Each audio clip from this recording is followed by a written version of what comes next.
Hello there, this is Ben and Pip's channel, Covenant of Promise. Today I'm going to be looking at Mark chapter 11, verse 12. And it's only a short couple of verses in here. And what it says is, "And on the morrow, when they were come from Bethany, he was hungry. And seeing a fig tree afar off, having leaves, he came, if happily he might find anything thereon. And when he came to it, he found nothing but leaves. For the time of the figs was not yet.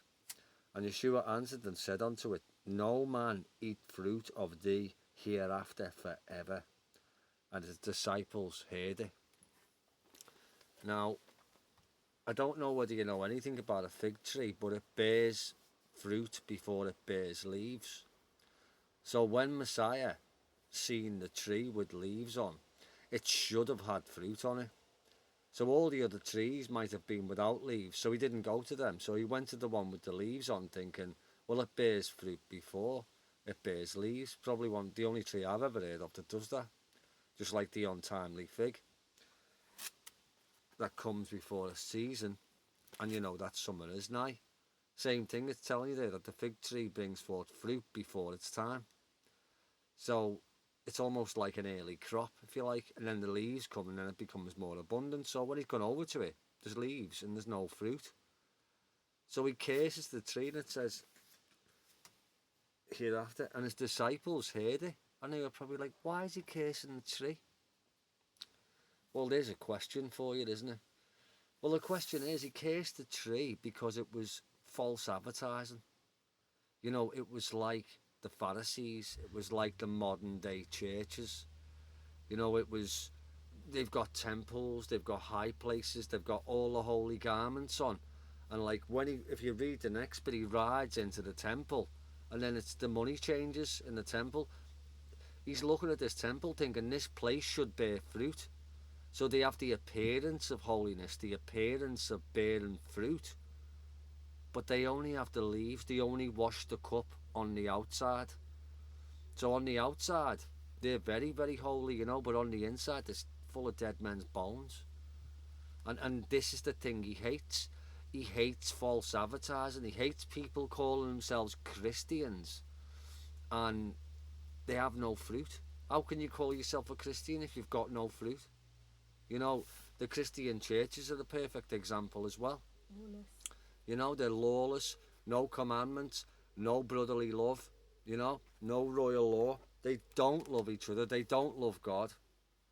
But they have a big, massive temple and lovely suits on and fancy cars, and they have an appearance of holiness, yeah. Yeah, but they go after their own righteousness and not the righteousness of God, and forsake the righteousness of God for the traditions of men. So I'm just going to flip over, right, to Revelation 2.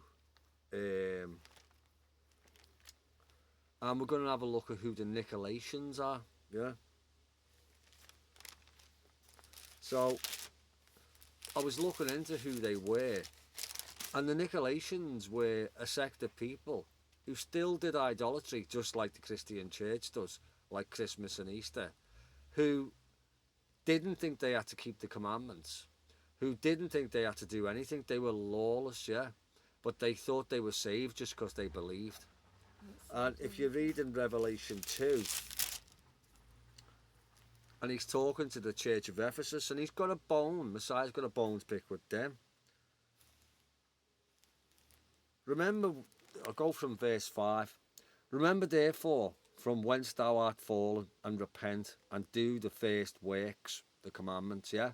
Or else I will come unto thee quickly, and will remove thy candlestick out of his place, except thou repent. But this thou hast, that thou hatest the deeds of the Nicolaitans, which I also hate. And like I said before, the Nicolaitans were once saved, always saved. And they were still doing idolatry, but yet they say they believe, so they thought they were saved. They didn't have to keep the commandments. And he says it again later on somewhere, 15. So hast thou also them that hold the doctrine of the Nicolaitans, which thing I hate. Repent, and or else I will come unto thee quickly, like a thief in the night.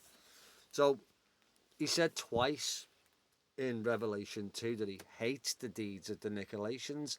And Christian Church, guess what? You are the modern day Nicolaitans.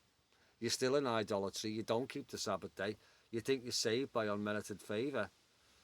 And you want to wake up out of your slumber, out of your daydream.